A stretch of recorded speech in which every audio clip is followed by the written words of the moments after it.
ৰং হামদে ফাউণ্ডেশ্যনৰ উদ্যোগত আজি বিশ্বৰ ড্ৰাগছমুক্ত ভাৰত আৰু অবৈধ সৰবৰাহৰ বিৰুদ্ধে আমি যি সজাগতামূলক কাৰ্যসূচী ৰূপায়ণ কৰিছিলোঁ তাত আমি ৰং হামদে উদ্যোগত আৰু তিতাবৰ সমজিলা আৰক্ষী প্ৰশাসন আৰু নন্দনাথ শইকীয়া শিক্ষা তত্ত্ব বিভাগৰ যৌথ সহযোগত আয়োজন কৰা এই অনুষ্ঠানটোত আমি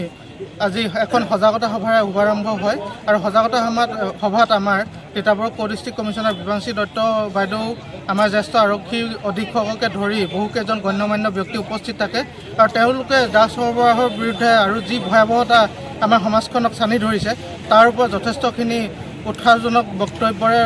আমাৰ ছাত্ৰ ছাত্ৰী তথা শৈক্ষিক সমাজক আকৰ্ষিত কৰে। তাৰ উপৰিও আজি এই অনুষ্ঠানতে এখন ৰং হামদে ফাউণ্ডেশ্যনৰ উদ্যোগত সজাগতামূলক নাটক প্ৰদৰ্শন কৰা হ'ল। ইয়াৰ উপৰি আমি শেষ কাৰ্যসূচী হিচাপে ৰং হামদে ফাউণ্ডেশ্যনৰ উদ্যোগত তিতাবৰ সমজিলা আৰক্ষী প্ৰশাসন আৰু শিক্ষা তত্ত্ব বিভাগ নন্দনাথ শইকীয়া মহাবিদ্যালয়ৰ যৌথ সহযোগত এটা সজাগতামূলক বাইক ৰেলীৰে তিতাবৰ নন্দনাথ শইকীয়া কলেজৰ পৰা চাৰিআলি গুডু হলত আমাৰ এই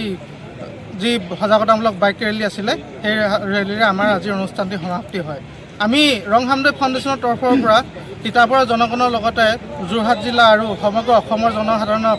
এটাই আহ্বান জনাব বিচাৰোঁ যে ড্ৰাগছৰ যি ভয়াৱহতা সেই ভয়াৱহতা আমি ৰোধ কৰিবলৈ হ'লে আমি প্ৰত্যেকজন জনসাধাৰণ সজাগ হ'ব লাগিব আৰু